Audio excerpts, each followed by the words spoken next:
close this conference out with some music. And I'm very excited about this. As the musicians can start coming on stage, I'm gonna just say a few things about them. We are closing out our conference with a joyful performance from an ensemble that calls Orange County home, the Hutchins Consort. They are celebrating their 25th season. They're a trailblazing chamber ensemble that performs on rare, scientifically crafted violins created by Dr. Carleen Hutchins, a visionary in science, music, and women's history. These 8 meticulously designed violins cover the entire orchestral range that you're going to see and hear from. They deliver the power and texture of a full symphony with the intimacy of a chamber group. This organization has over 400 arrangements in their repertoire. They tour all over the US. They've toured at the Vatican. I'm so honored that one of their board members and another ACSO board member emeritus, Sharon McNalley, is here with us. Sharon, we're so happy to have you. Thank you for being here. And I want to extend a special thanks to Joe McNalley, the group's founder and artistic director, for making this performance possible.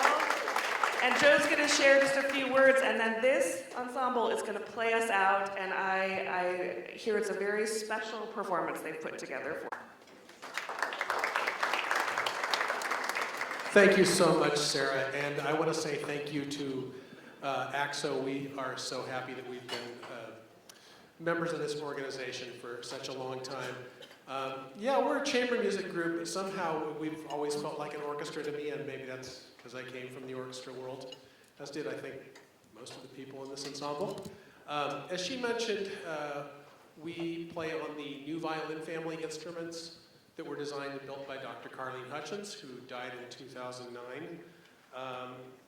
The idea behind them was to fix the strings, which was something that Pulitzer Prize-winning composer Henry Brandt had mentioned to her. You know, the string instruments don't match each other in an orchestra the way they do in, say, a saxophone section or flutes or saxophons or whatever. So even though we are called a consort, consort does not mean early music, it means a matched group of things. And so we use the original meaning of the word, doesn't mean just a band. To us anyway. As she mentioned, we prepared a few little selections since it's only a little 15-minute block we've got here before the entire conference opens, but we are so honored that we've been asked to perform for this. We're going to start off with a little Irish music. When we do a dive into some style of music, we do a real deep dive. So we brought in actual Irish musicians who taught us you can't play the same thing twice in Irish music. That's actually how it works. You don't. So the arrangements are such that there's looseness and people have to make up new things each time. So you'll hear it changes as it goes through. And then I'll say a couple words about the next piece as soon as we've blasted our way through this. If you feel like dancing, please go ahead. If you feel like shouting, that's fine too. This is music about joy. Nobody's going to take our joy from us. That's how we win. We keep our joy.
Thank you. I'm going to make sure that I acknowledge my colleagues because they are such an amazing group of people.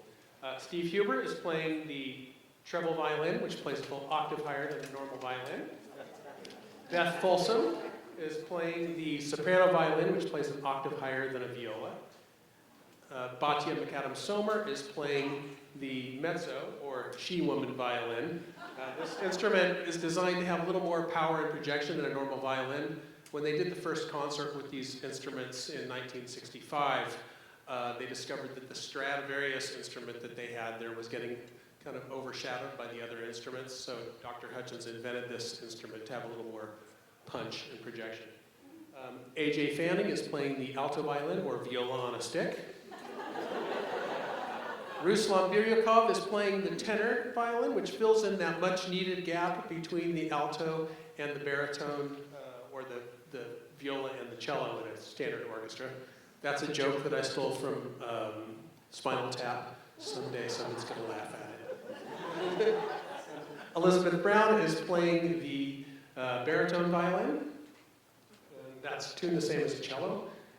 Our wonderful composer in residence, AndresMartin, is playing the contrabass violin, which, as you can see, is gigantic. It would be a 5/4 size. So since everybody here is involved with orchestras, the biggest bass you normally see in an orchestra is what we call a 7/8 size. So this is 2 sizes larger than that.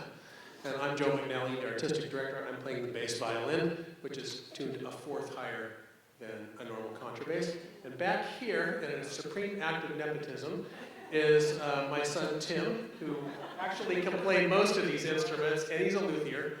Oh, where is he? Get over here! Get over here! There he is. Anyway, Tim, I was going to have him play the beach harpsichord, but he's playing the regular guitar instead. Beach harpsichord is just what we call the 12-string guitar, because we often use it in place of traditional Baroque continuo instruments. The next thing we're going to do for you is a special arrangement that Andres handed to us yesterday. Several years ago, Jim Emmy, who is a major donor to the Pacific Symphony, came to us and said he really wanted a concerto written for octet with orchestra, and specifically he wanted to hear it played with the Pacific Symphony. Well, that's never happened, but we did commission Andres before he was a member of the ensemble. And some of you may have had Andres' pieces in your programming already. His Bass Concerto No. 1 is a required piece, say, if you want to be in the San Francisco Symphony bass section. He had 2 other premieres just in the last year of Concerti, as well as other orchestra pieces, just in California. His music is played on pretty much every continent except Antarctica. Is that right? Nobody in Antarctica yet, right? Okay. Somebody soon in Antarctica will show up with a pack of huskies and play some of Andres' music. But this is a reduction to 6 minutes of a 30-minute work that originally had orchestra. So it's like one of those, books that you got if you were like a beginning pianist. It's like, here's a Beethoven symphony. It's on 3 pages. This is kind of like that, but for Andres' amazing concerto, which has been played in California, Baja California. We played it with the Orquesta de Baja a few years ago. So here it is. No orchestra except us. We'll cover all the parts.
Since we are getting right up to that moment, we're going to finish this program with a piece that features Batya. As I mentioned, we like to lean into different folk traditions, and I was fortunate enough to meet Batya when she was playing in what was almost certainly the finest jug band of the modern era, the G. Burns Jug Band. And Tim was also playing in the group at that time, too. Jug band music is, of course, music of the African-American experience, and it comes about really because people didn't have enough money for instruments. So they get very creative, and the music, of course, comes out of ragtime and has a lot of similarities to jazz and other things like that. It's just really good, fun music. Crazy Rag was at one time the most popular piece of sheet music. It also goes under the name Dill Pickle Rag. I mean, Crazy Rag, it's crazy, so that's why we're playing it. So this is G-Rag and Crazy Rag.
Thank you, ACSO. Thank you, all of you. Would you like us to play one more, or are you done? For the loss, okay.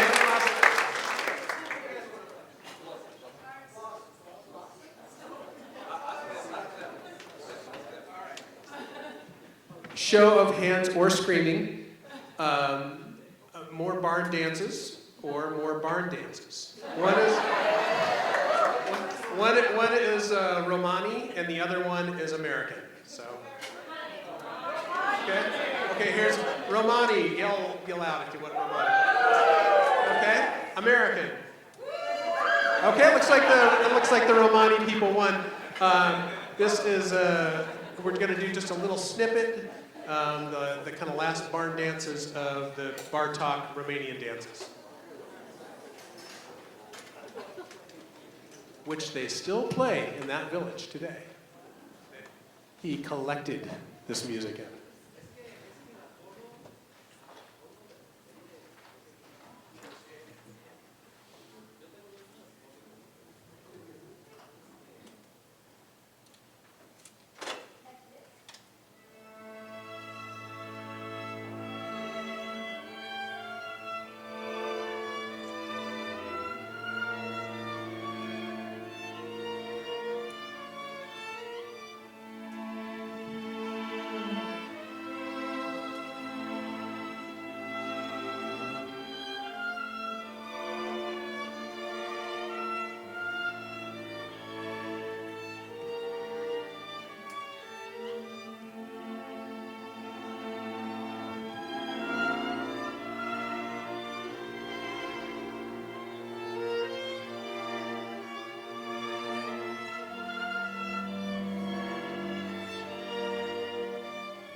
Thank you. I hope you've all had a great conference. It's been great for us, and we look forward to seeing you next year, if not sooner. So.